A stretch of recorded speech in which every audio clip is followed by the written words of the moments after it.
Hello and welcome to Access Asia. I'm Delano D'Souza. Coming up on the show this week, an Indian election special. The country's 6-week election process has gotten underway. Nearly 1 billion people are registered to vote and results will be out on the 4th of June. 543 seats in the lower house of parliament are up for grabs. 272 are needed to secure a majority. The BJP and its allies are confident they'll secure 400 seats this time around. But in the run-up to the vote, the India Alliance, which comprises the Congress as well as the Aam Aadmi Party, have accused the government of tilting the field. The Congress say their campaign funds were frozen, and the Aam Aadmi Party has seen 3 of its leaders, including the Chief Minister of Delhi, behind bars on charges they say are trumped up. Now, according to opinion polls, Prime Minister Narendra Modi's popularity is soaring high. One of the reasons for this is generous social welfare schemes in place. France 24 correspondents traveled to the state of Uttar Pradesh to file this report. In the last 10 years, this rural township, 170 km from Delhi, has seen remarkable transformation. Hundreds of previously dilapidated homes have been renovated with government assistance. Kanhaiya lives with his mother in this 3-room apartment. In 2022, he received 5,000 euros from the government to fund the renovation work and make his home livable. During the rainy season, everything flooded because we had no ceiling. Our house could have collapsed.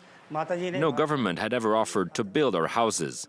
My mother just had to fill out a form, and she received the money in her account. As long as the BJP is in power, people will be supported. The government will get our vote. It's put a roof over the heads of the poorest. Since coming to power in 2014, Narendra Modi has expanded subsidy programs for the poor and women. The flagship programs include measures like equipping homes with butane gas by offering free cylinders or distributing free food rations.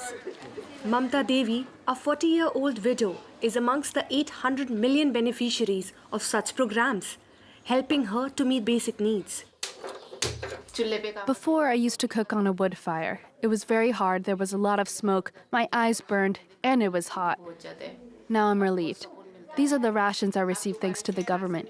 Every month they give me 5 kilos of rice and flour. If Modi is no longer the head of the country, I don't think we'll get any help, and that scares me to death. We want Modi in power, not anyone else. 60% of the population benefits from Modi's food distribution scheme, which he has pledged to renew for another 5 years. State aid has more than doubled to $82 billion over the past 10 years. This is one of the key BJP strategies, according to this journalist. The party's popularity soared when the authorities began depositing these social benefits directly into citizens' bank accounts. Being a great economy, people may not necessarily vote for you. But if you put a few dollars in somebody's pocket directly, they will remember that and they may vote for you. That's the big difference. 8 or 9 years ago, 20% of India had bank accounts. It is now over 80%. Another success story is the nationwide rollout of digital payment services, which can even be used by fruit sellers or tuk-tuk driver. Today, at least 90% of payments under 5 euros are made via smartphones by scanning a QR code through the UPI platform launched by the government. A symbol of this digital revolution is PM Modi's Viksit Bharat program, which translates to Developed India. On the 100th anniversary of India's independence, he has promised to lead the country out of poverty by 2047. It's the first time an Indian Prime Minister has occupied the public space to this extent. Narendra Modi's portrait is on display throughout the country on banners and posters. Videos online highlight his political achievements.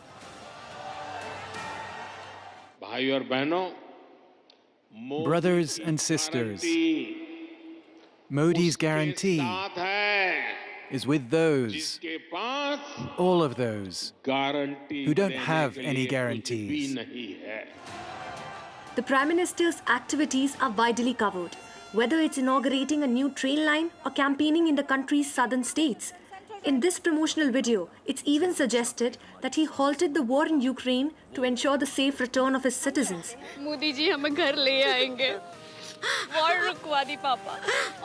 In 2023, according to India's Ministry of Information, The government allocated 46 million euros to finance its commercials. ये मोदी सरकार की guarantee है। Thank you, Modi ji.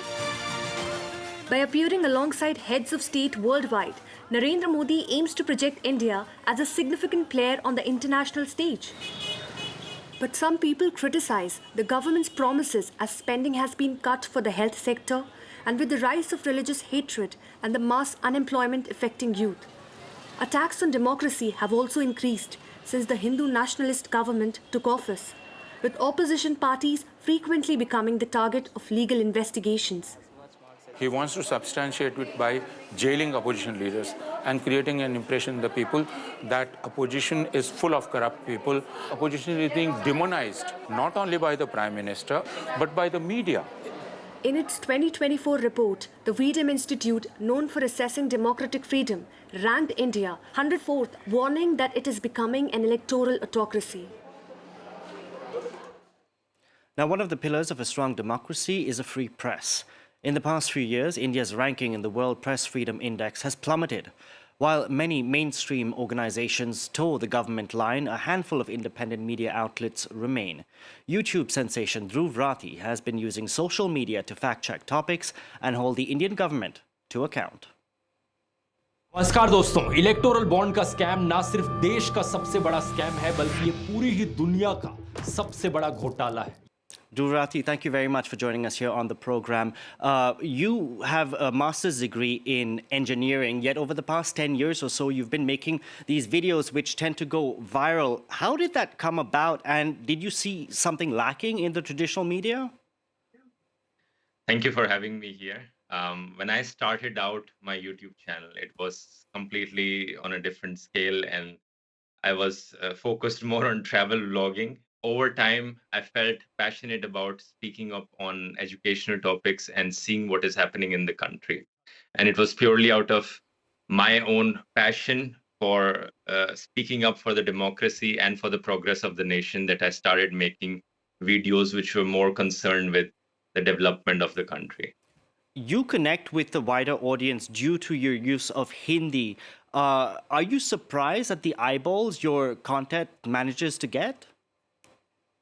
It is quite a bit surprising. I feel like, especially if you take into account that last month, my YouTube account reached around 55 million unique YouTube users. And on Instagram, the reach was over 44 million unique users. So if you take into account, it's almost like 100 million unique people that have been reached. I feel it may be because the traditional media has been completely hijacked by the government. And people really want to know what is happening on the other side, and there's no voice coming out on the traditional media, and they see me as a replacement for that, I feel like. Now, you tackle things like, the jailing of Delhi's chief minister, electoral bonds, issues the government may not want you to touch. How important is it for you to get things right? It's extremely important. I not only have a big team of researchers, script writers, and fact checkers. Everything that I say in my video, every argument, every fact is being doubled and triply and is being analyzed again and again to check for its authenticity, how accurate it is.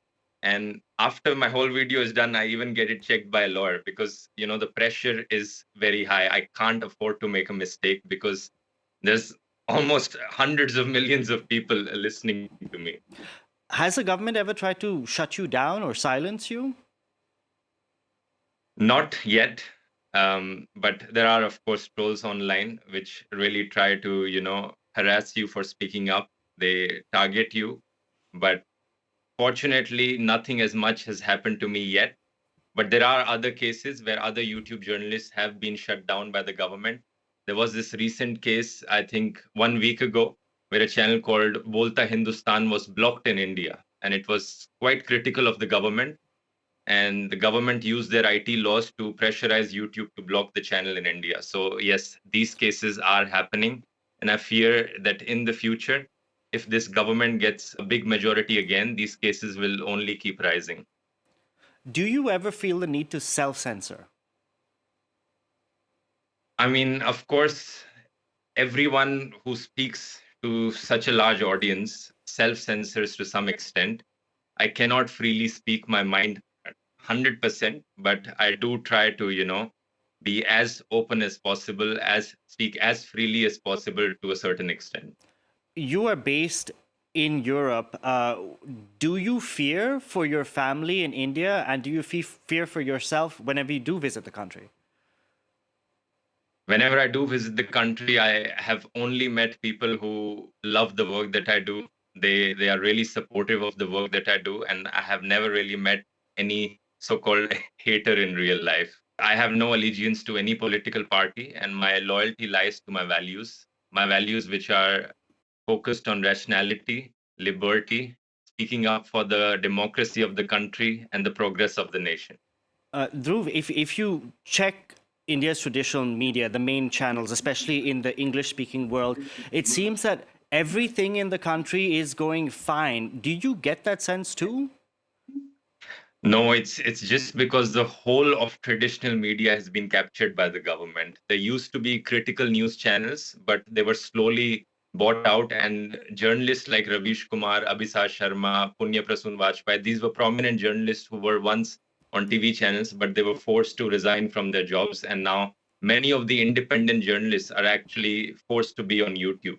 I have a question for you, because here in France, in the United States as well, we do have media outlets that have been picked up by billionaires. If we think of the Washington Post in the United States, picked up by Jeff Bezos, or here in France, we have media outlets picked up by billionaires. But still, there is a degree of freedom. Why do you think that doesn't exist in India? Because I feel that this doesn't necessarily have do much with being bought out by billionaires. It's more to do with being pressurized by the government. The government is really trying hard to pressurize different news channels and control what they are talking about. If I may add something, that many of the news channels, most of their revenue comes from government ads. This is how the government tries to control those media channels by, threatening them that they will stop giving government ads to the channel, which is a big threat to the revenue source for a particular news channel, almost every news channel. And this is how they maintain some kind of control. Dhruv Rathee, thank you very much for joining us on the program today. And that's it for this edition of Access Asia. From all of us on the team, thank you very much for watching.